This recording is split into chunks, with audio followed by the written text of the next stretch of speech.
الحمد لله رب العالمين والعاقبة للمتقين ولا عدوان إلا على الظالمين وأشهد أن لا إله إلا الله وحده لا شريك له ولي الصالحين وأشهد أن محمدا عبده ورسوله وصفيه من خلقه وخليله سيد الأولين والآخرين اللهم صل عليه وعلى آله وصحبه ومن اتبع بإحسان إلى يوم الدين أما بعد. Mes chers frères et sœurs, on a rendez-vous aujourd'hui avec la langue et ses dangers. Aujourd'hui, avec l'aide d'Allah Tabarak wa Ta'ala, on va vous parler des dangers de la langue. Des dangers de la langue. La langue, Ahbab al-Kiram, c'est un bienfait, c'est un cadeau d'Allah Tabarak wa Ta'ala. Oui, c'est un cadeau d'Allah Tabarak wa Ta'ala. Allah Ta'ala nous dit, ne lui avons-nous pas assigné deux yeux et une langue et deux lèvres? Ne l'avons-nous pas guidé aux deux voies? Et Allah Tabarak wa Ta'ala nous dit également, le tout miséricordieux. Il a enseigné le Coran, il a créé l'homme, il lui a appris à s'exprimer clairement. Grâce à Allah subhanahu wa ta'ala, on parle, on s'exprime, alors qu'il y en a d'autres parmi les fils d'Adam qui ne parlent pas, qui sont muets. Allah tabarak wa ta'ala t'a donc accordé cette immense faveur de pouvoir parler, de pouvoir t'exprimer. Et la langue est donc un grand bienfait de la part d'Allah tabarak wa ta'ala. Cette langue, tu remarqueras que c'est un petit être de chair, mais ses paroles valent très cher. Cette langue est un petit être de chair, mais ses paroles valent très cher. Avec la langue, tu peux prononcer kalimat al-tawhid, la parole de l'unicité d'Allah qui est la ilaha illallah. Avec la langue, tu peux prier sur le prophète sallallahu alayhi wa sallam. Avec la langue, tu peux faire la da'wah, appeler les gens au bien. Avec la langue, tu peux dire des bonnes paroles et avoir des récompenses. Avec la langue, tu peux réconcilier entre deux personnes. Avec la langue, tu peux faire énormément de bien. Avec la langue, les contrats s'établissent. Avec la langue, on se marie. Avec la langue, on fait énormément de bonnes choses. Mais le souci, c'est quoi? C'est que le diable ne laisse personne tranquille. Il ne laisse personne tranquille et donc il va tout faire pour que tu utilises tes membres à mauvais escient. Et la langue, Ahbab al-Kiram, vous n'en avez pas entendu parler une fois, deux fois, mais une dizaine de fois, voire une centaine de fois. C'est un rappel qu'il faut continuer à répéter. Pourquoi? Car malheureusement, il nous arrive d'être insouciants et on glisse vers plein de péchés avec notre langue. Plein de péchés avec notre langue. Ahbab al-Kiram, le prophète sallallahu alayhi wa sallam, dans le hadith qui est rapporté par l'imam al-Tirmidhi, le Nabi sallallahu alayhi wa sallam, il a saisi sa langue et il a dit, écoutez ce qu'il dit à Mu'adh ibn Jabal radiyallahu anhu, ce grand compagnon, ce noble compagnon, ce savant, ce pieux. Il lui dit, mets un frein à celle-ci. Mets un frein à celle-ci. C'est le prophète sallallahu alayhi wa sallam, il dit ça à un compagnon. Il lui dit, mets un frein à celle-ci. Et là, le compagnon lui dit, ô prophète d'Allah, pourrions-nous être punis pour ce que nous disons? On va être punis pour nos paroles? Et là, le prophète alayhi salatu wa sallam, il lui dit que ta mère te perde. Qu'est-ce qui fait culbuter les gens sur leur visage? Ou il a dit sur leur narine dans le feu, si ce n'est ce que leur langue moissonne. Et le hadith, on a dit, il est rapporté par Tirmidhi. Ahbab al-Kiram, Wallah, quand on écoute ce type de hadith, on doit être très vigilant et très soucieux de ce qui sort de notre langue. Et dans un hadith, selon Anas radiyallahu anhu, le prophète sallallahu alayhi wa sallam a dit, la foi du serviteur ne sera bonne que lorsque son cœur sera sur le droit chemin. Écoutez attentivement, s'il vous plaît. La foi du serviteur ne sera bonne que lorsque son cœur sera sur le droit chemin. Et son cœur ne sera sur le droit chemin que lorsque sa langue sera sur le droit chemin. Et ce hadith-là, il est rapporté par l'imam Ahmed. Ici, dans ce passage de ce hadith, on voit quoi? On voit que si ta langue est mauvaise, cela est un signe que ta foi est mauvaise. C'est un signe que ta foi est mauvaise. Et quand on regarde le comportement de nos ancêtres, rahimahumullah, wallahi al-azim, c'est plus qu'impressionnant de voir comment ces gens pieux surveillaient leur langue. Abu Bakr radiyallahu anhu, il prenait sa langue et disait, voilà ce qui m'a amené à la perte. Ça, c'est Abu Bakr. Omar ibn Khattab radiyallahu anhu, il disait, ô langue, dis du bien, tu gagneras. Et avant que tu regrettes, garde le silence sur un mal, tu seras épargné. Abdullah ibn Mas'ud radiyallahu anhu, il disait, par celui dont il n'y a pas de divinité à part lui, la chose qui mérite le plus l'emprisonnement, c'est la langue. Ibn Abbas radiyallahu anhu, ce noble compagnon, il disait, ô langue, dis du bien, tu gagneras. Ou garde le silence sur un mal, tu seras épargné. Et on rapporte d'Al-Hassan al-Basri, rahimahullah, il a dit, celui qui ne préserve pas sa langue n'a pas compris sa religion. Celui qui ne préserve pas sa langue n'a pas compris sa religion. Et il dit également, rahimahullah, au fils d'Adam, on a étendu pour toi une page et on a chargé 2 anges nobles de consigner tes œuvres. Rajoute-y ce que tu veux ou diminue-le. Avec tes paroles, tu es en train de remplir ton livre. Avec tes actions, tu es en train de remplir ton livre. Le jour du jugement, tu veux prendre ton livre et y voir quoi? Lecture de Coran, dhikr, obéissance aux parents, aumône, ou est-ce que tu veux voir, première page, insulte, médisance, moquerie, trahison, faux témoignage? Tu veux voir quoi dans ton livre? Chacun d'entre nous doit se poser la bonne question. Chacun d'entre nous doit se poser cette question. Qu'est-ce que tu veux voir dans ton livre? Trahison, perte de temps, insouciance, jeu de hasard, chicha, loto-foot, réseaux sociaux du matin au soir, il n'y a que ça. Regarder des images haram, des vidéos haram, écouter du haram. Qu'est-ce que tu veux voir dans ton livre? Ô fils d'Adam, on a étendu pour toi une page et on a chargé 2 anges nobles de consigner tes œuvres. Rajoute-y ce que tu veux ou diminue-le. On rapporte que Sufyan al-Thawri, rahimahullah, ce noble parmi les pieux prédécesseurs, il disait: lancer une flèche à quelqu'un mais préférable au fait de lui lancer une parole. En effet, la flèche peut ne pas l'atteindre, alors qu'une parole lancée atteint toujours sa cible. Et Rabi' ibn Khaytham, rahimahullah, cet homme parmi nos ancêtres, à chaque fois qu'il sortait de chez lui, il prenait une feuille et il écrivait tout ce qu'il prononçait. Et lorsque la nuit arrivait, il faisait ses comptes. T'imagines un petit peu? Il prenait une feuille, il écrivait tout ce qu'il prononçait. Et le soir, il fait ses comptes. Comme un commerçant fait ses comptes le soir, en regardant, j'ai gagné, j'ai perdu, les charges, les dépenses, la marchandise, le stock, etc. etc. Ahbab al-Kiram, maîtriser sa langue, c'est donner qu'aux gens doués d'intelligence, aux gens pieux, aux gens clairvoyants. Maîtriser sa langue, c'est avoir vraiment bien compris sa religion. Ahbab al-Kiram, malheureusement, il y en a qui parlent et qui disent des choses qui sont très graves. En commençant par se moquer de la religion d'Allah. Se moquer du din. Il va se moquer d'une femme voilée parce qu'elle porte le voile. Il va se moquer d'un frère parce qu'il a l'ihya. Il va se moquer d'un tel parce qu'il pratique sa religion, il fait la prière, il vient à la mosquée. Ça fait partie des choses les plus graves. Également, le fait de dire sur Allah et son prophète ce qu'ils n'ont pas dit. Parler avec ignorance sur Allah et son messager. Et combien on en a aujourd'hui? Ils vont dire halal, ils vont dire haram sans savoir. Sans savoir, juste parce qu'il a honte de ne pas répondre. On lui a posé une question, il ne peut pas dire à la personne je ne sais pas. C'est trop honteux pour lui. Alors il va dire n'importe quoi sur Allah et son messager. Et ça fait partie des choses hyper graves, qui sont malheureusement vues comme une petite chose pour un grand nombre d'entre nous malheureusement. Ahbab al-Kiram, la religion nous met en garde également contre le fait de parler vulgairement. De parler vulgairement. Le prophète sallallahu alayhi wa sallam nous dit, écoutez attentivement s'il vous plaît. Il nous dit alayhi wa sallam, l'homme dit sûrement une parole digne de la satisfaction d'Allah sans lui prêter la moindre attention. Et voilà qu'Allah l'élève à cause d'elle de plusieurs degrés. Une parole peut élever plusieurs degrés. Et l'homme dit sûrement une parole provoquant la colère d'Allah sans lui prêter la moindre attention. Et voilà qu'elle le fait plonger dans l'enfer rapporté par l'imam al-Bukhari. Donc fais attention à ces mauvais propos qui vont sortir de ta bouche, aux polémiques stériles, des gens qui sont là à débattre pour rien du matin au soir. Il y a des gens comme ça, ils veulent juste avoir le dernier mot. Et rappelle-toi que le prophète il a dit que Allah subhanahu wa ta'ala construit une maison au paradis à celui qui délaisse le débat même s'il a raison. Tu délaisses un débat, même si tu as raison, tu as une maison qui t'est construite au paradis, délaisse le débat. C'est quoi le plus important? C'est moi, j'ai toujours raison, moi. T'es qui toi? Donc un peu de modestie. Et délaisse le débat, délaisse. Pourquoi? Parce que tout ça, ça fait naître la haine, la rancœur. Et le prophète alayhi salatu wa sallam a dit, les hommes les plus détestés d'Allah sont les rancuniers. Et c'est rapporté par Bukhari et Muslim. Et dans un hadith, le prophète a dit, insulter un musulman relève de la perversion. C'est rapporté par Bukhari et Muslim. Et le prophète, dans un hadith rapporté par Tirmidhi sur Abu Darda, il a dit, Allah déteste en effet tout grossier au parlant impudique. Allah, il déteste les personnes grossières. Il les déteste. Aujourd'hui, on vit une époque où les gens se concurrencent avec les plus grossiers. Il n'y a pas une phrase qui sort sans qu'il ait juré sur autre qu'Allah ou qu'il ait dit un gros mot.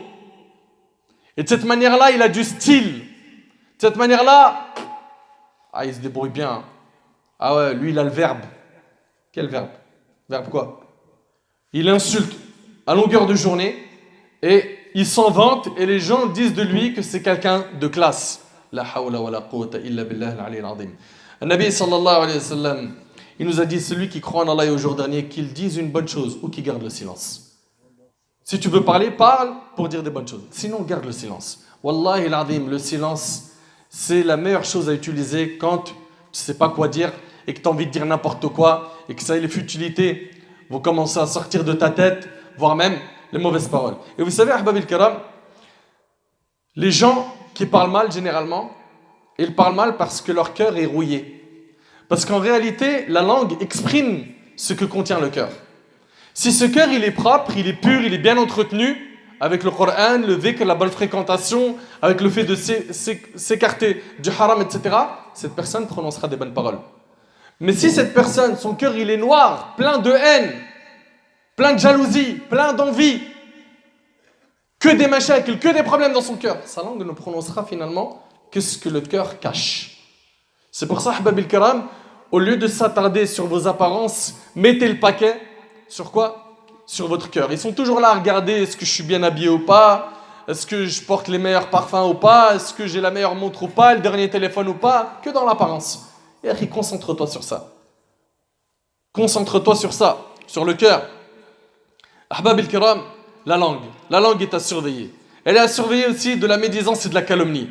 La médisance, Allah tabaraka ta'ala dit, et ne médisez pas les uns des autres. L'un de vous aimerait-il manger la chair de son frère mort? Qui parmi nous aimerait manger la chair de son frère mort? Vous imaginez? Donc ne parlez pas sur le dos des gens.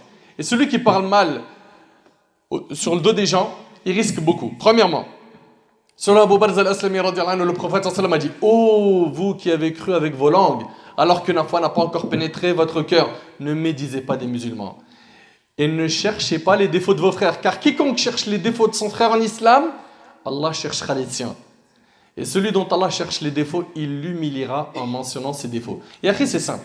Est-ce que tu aimerais que les gens sachent ce que tu fais comme péché en secret? Je pense que non. Je pense que chacun d'entre nous aimerait rester couvert par Allah subhanahu wa ta'ala. Et que nos péchés faits en secret restent cachés. Eh bien, si tu veux que ça reste comme ça, cache les défauts des gens. Car si tu caches les défauts des gens, Allah il cache les tiens sur terre et dans l'au-delà. Mais si tu ne le fais pas et tu t'amuses à dévoiler les gens, et ton passe-temps favori, c'est de salir l'honneur des gens, sache que tôt ou tard, ça va te retomber dessus. Sache que tôt ou tard, tu seras humilié. Et même si tu te caches chez toi. Puis dans la tombe, il y a un énorme châtiment qui attend ces gens-là. Le prophète sallallahu alayhi wa sallam, dans le hadith de Anas, il est rapporté par Abu Daoud, il a dit: au cours de mon ascension au ciel, je suis passé devant des gens ayant des ongles de cuivre avec lesquels ils se griffaient le visage et la poitrine. Je demandais: qui sont ces gens-là, ô Jibril? Il dit: ce sont ceux qui mangeaient la chair de leur prochain et leur souillaient leur bonne réputation. Je vous ai dit, ahbab al-kiram, la langue, elle doit être surveillée. Quand tu dis à quelqu'un: hey, t'es prêt à prendre un crédit bancaire? Les gens maintenant, ils savent que c'est haram al-riba. Et s'il faut en faire une khutba, on en fera une avec vous, pour que les choses soient bien claires. Ça veut dire que t'es malade, riba. Riba, le prophète, il a dit dans un hadith, c'est 36 fornications. Ça équivaut à 36 fornications. Dans un hadith, ça équivaut à forniquer avec sa mère. Et les gens d'aujourd'hui, ils s'en vantent. J'ai acheté une voiture à riba, j'ai acheté une maison à riba, etc., etc., etc. C'est hyper grave. Sans compter qu'Allah Ta'ala déclare la guerre à l'auteur de cet acte dans le Coran. Eh bien, celui qui dit riba c'est haram, j'en mangerai pas un centime. Sache que selon Abu Hurayra, le prophète a dit: la plus grande sorte d'usure est le fait que la personne porte atteinte à l'honneur de son frère sans aucun droit. T'imagines? C'est le fait de porter atteinte à l'honneur de ton frère sans aucun droit. Le prophète a dit dans le hadith qui est rapporté par Abu Daoud: quiconque dit à un musulman une parole ayant pour but de le rabaisser, Allah le retiendra sur le pont de l'enfer jusqu'à ce qu'il revienne sur ce qu'il a dit. Tu seras retenu le jour du jugement. Ne rabaisse personne, ne te moque de personne. Peut-être tu vas te moquer de quelqu'un sur terre parce qu'il est plus fort que toi physiquement, ou plus maigre, plus faible, mais auprès d'Allah, il est aimé, alors que toi tu n'es pas aimé comme lui. Donc fais très attention à cela, Allah yabarik fik. Cette personne sera jetée malheureusement en enfer, elle ne sera pas n'importe où. Le prophète alayhi salatu wassalam, il dit: quiconque dit sur un croyant c'est qu'il n'y a pas en lui, Allah le fera habiter dans Radratul Khabal. Radratul Khabal, c'est les sécrétions des gens de l'enfer. Qu'Allah nous en préserve. Et le hadith, il est rapporté par le Hakim et d'autres. An-Namima, c'est le fait de rapporter les paroles des uns sur les autres dans l'intention de corrompre les relations des gens. Le prophète, il a dit: n'entre pas au paradis un colporteur. Et c'est rapporté par Bukhari et Muslim. Également, Ahbab al-Kiram, vous connaissez sûrement le hadith du Muflis, celui qui a fait faillite. Il a fait des bonnes actions, il a jeûné, prié, etc., mais il a parlé sur le dos d'un tel, il a mangé les biens d'un tel, il a insulté un tel. Le jour du jugement, il rembourse avec ses hasanat jusqu'à ce qu'il n'en a plus. Et quand il n'en a plus, on prend les péchés des victimes et on lui met sur son compte et les jette en enfer. Voilà quelqu'un qui a fait faillite. Ahbab al-Kiram, le mensonge s'est multiplié. Les insultes se sont multipliées. Les faux témoignages se sont multipliés. Mais mon frère Nader, depuis tout à l'heure, on est dans le constat dur et amer. La solution, tu la veux? Selon Ibn Amr, le prophète sallallahu alayhi wa sallam a dit, celui qui se tait a réussi. Rapporté par Ahmed. Tu veux une solution concrète? Celui qui se tait a réussi. Tais-toi. Parle pas. Réfléchis. Combien de personnes ont parlé et ont divorcé? Ils ne mesurent pas les conséquences de la parole quand ils parlent. Et puis après, il y a un divorce et ils viennent pleurer. Ou bien une guerre qui va s'installer entre des quartiers à cause d'une parole. Ou bien une rupture de lien de parenté à cause d'une parole. Ou bien des guerres entre plusieurs pays à cause d'une parole. Les gens ne mesurent pas les conséquences des paroles. Tu veux quelque chose de concret? Tais-toi. Ne parle pas. Ou tu veux parler? Parle pour dire des bonnes choses. T'as pas de bonnes choses à dire? Garde le silence. Abu Huraira radiyallahu anhu rapporte qu'un homme insulta Abu Bakr en présence du prophète sallam qui était assis. Imagine-toi, il y a un homme qui insulte Abu Bakr en présence du prophète. Le prophète, il était en train de sourire. Il était en train de sourire. Ça vous étonne, n'est-ce pas? Mais lorsque l'homme excéda Abu Bakr par ses propos injurieux, Abu Bakr lui a répondu à certaines de ses insultes, sans l'insulter. Abu Bakr lui a juste répondu. Et là, le prophète sallam se mit en colère et se leva. Et là, Abu Bakr s'empressa de rejoindre le prophète sallam. Il lui a dit, mais au début, il était en train de me parler mal, il m'insultait, et toi, tu étais souriant, tu étais là. Et quand je lui ai répondu, sans bien sûr l'insulter, tu t'es levé, tu es parti. Et là, le prophète sallam lui a dit, il y avait un ange qui répondait à ta place. Il y avait un ange qui répondait à ta place. Mais lorsque tu t'es mis à répondre à certaines injures, Shaitan a fait son apparition. Or, il ne me convient pas d'être assis avec Shaitan. Allahu Akbar. Et le hadith, il est rapporté par Ahmad et d'autres. Donc, ici, tu as une solution concrète. On provoque par des mauvaises paroles. Réponds pas. Comme le prophète sallam, il voulait d'Abu Bakr.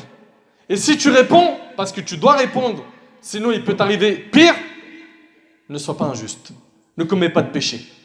Ne commets pas de péché. N'insulte pas. D'accord? On n'est pas en train de dire que le musulman, il ne se défend pas, on a le droit de l'humilier, etc. Non. La légitime défense est obligatoire. Si quelqu'un t'agresse physiquement, tu dois te défendre. Mais toi, n'en arrive pas à de la provocation. Ne cède pas à la provocation. Essaye d'esquiver ça au maximum. Et le prophète sallallahu alayhi wa sallam a dit, et là tu gagnes beaucoup, écoute, selon Sahl ibn Sa'd radiyallahu anhu, le prophète sallallahu alayhi wa sallam a dit, celui qui me garantit ce qu'il y a entre ses deux mâchoires et entre ses deux jambes, je lui garantis le paradis. Les deux mâchoires, qu'est-ce qu'elles contiennent? La langue. Les deux jambes, qu'est-ce qu'il y a entre elles? Il y a le sexe de la personne. Le prophète me dit, tu garantis ce qu'il y a entre les deux mâchoires, entre les deux jambes, il te garantit le paradis. Également, Ahbab al-Kiram, le prophète il a dit, Touba. Et le hadith, il est rapporté par As-Suyuti, selon Anas. Il a dit, Touba, c'est-à-dire une grande récompense à ceux qui sont occupés de leurs propres défauts au détriment des défauts des autres. Et une grande récompense s'attend. Dans quel cas? Dans le cas où tu t'occupes de tes propres défauts au détriment des défauts des autres. Celui qui veut le salut le jour du jugement, qu'il s'occupe de sa propre personne. Apprends la religion, mets-la en pratique. Dans le cas où tu vois une erreur chez quelqu'un, corrige-la avec hikmah, avec tout ce qui nous a été dicté dans la religion. Mes frères et sœurs, de par leur nature, les gens aiment ceux qui ne s'expriment pas pour dire des mauvaises paroles. Ils aiment ceux qui parlent bien, ceux qui ont la langue douce, ceux qui disent des bonnes paroles, et détestent ceux qui ne tiennent pas leur langue. Ils évitent d'ailleurs soigneusement de les fréquenter afin de se préserver de leur mal. Ahbab al-Kiram, surveillons nos langues, et sachez que, et c'est avec cette phrase que je termine, la blessure causée par un mot cicatrise parfois moins vite que celle causée par un couteau. La blessure causée par un mot cicatrise parfois moins vite que celle causée par un couteau. Réformons-nous, corrigeons les erreurs commises par nos langues, essayons de la purifier un maximum, demandons à Allah tabaraka wa ta'ala de nous faciliter cela, fréquentons les bonnes personnes, faisons les causes pour cela. Et si on a été injuste avec notre langue, qu'on répare ça avant qu'on soit devant sa majesté subhanahu wa ta'ala le jour où on ne pourra rembourser qu'avec nos hasanat, et ça sera la pire des situations que tu te retrouves à finir tes hasanat et à te retrouver en enfer parce que tu n'as pas maîtrisé ta langue, tu n'as pas maîtrisé tes membres. Parce que tu n'as pas maîtrisé tes membres. أسأل الله سبحانه وتعالى أن ينفعني بما قلت وأن ينفعكم بما سمعتم. أسأله عز وجل أن يطهر لساني ولسانكم